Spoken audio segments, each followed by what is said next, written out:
Today is a second part on lips. I just thought about it actually a few minutes ago, and I wanted to sort of clarify a couple things in my mind that I've been thinking about that I really haven't articulated before. What we're going to talk about today is vertical versus horizontal dimensions of lips. The thing that when you look at a lot of before and afters when you're on websites, you see a lot of vertical show, which means the red portion of the lip goes from this to this. Now, is that always a bad thing? No. In fact, sometimes I create a little vertical height, it looks good. But the goal is to say, that is not how I want you to interpret my before and afters.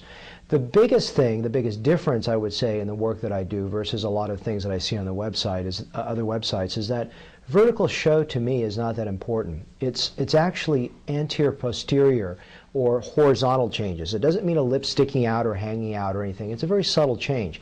But that little subtle change of the AP dimension is not really caught in a photograph directly. I'm going to tell you how to read some of my before and afters, and also read when my patients come through and you see them, they look better. And here's how it is.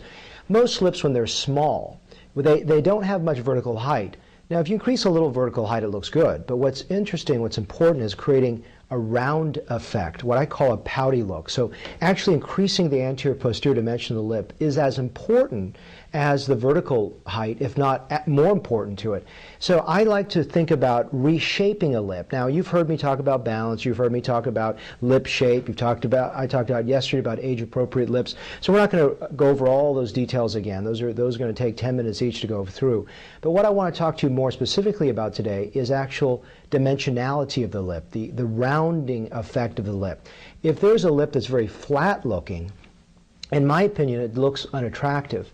It's not necessarily that on a photograph, on a horizontal or a two-dimensional photograph that you see a lot of vertical height, do you say, oh my goodness, that looks good? Well, that's how you show it off on a website. What I want you to look at is the rounding effect of the lip, or the pouty quality of the lip. To me, that's much more attractive. As you know, in my other videos, I talk a lot about the importance of the bottom lip for many reasons. I'm not going to enumerate all of them, but one of the reasons, as you know, is to keep the lip looking natural, because a very large upper lip, especially one that's age inappropriate, can be very problematic.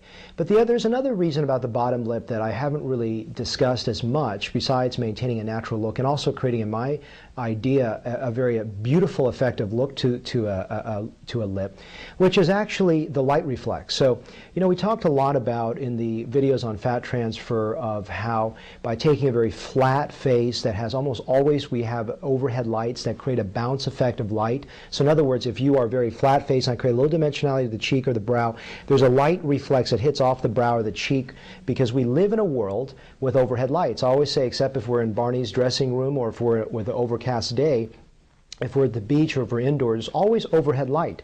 So if you think about this, which lip creates the most show? Which lip causes the most light reflex and bounce? Interestingly, it's the bottom lip. It's not the top lip, and that's why there's such a gorgeous look. When I'm looking at my before and afters, I'm trying to figure out, why are the lips looking good without much vertical show? The reason for it is the light reflex that hits the bottom lip. So if you look at some of my work, look for that. You'll see a light reflex that hits right off the center heart-shaped portion of it. That bounce of light off the bottom lip is gorgeous. You can see it from 5 to 10 feet away, and it doesn't require much vertical excess. So rethink verticality and start thinking about pout and lip dimensions and also light reflex on the bottom lip.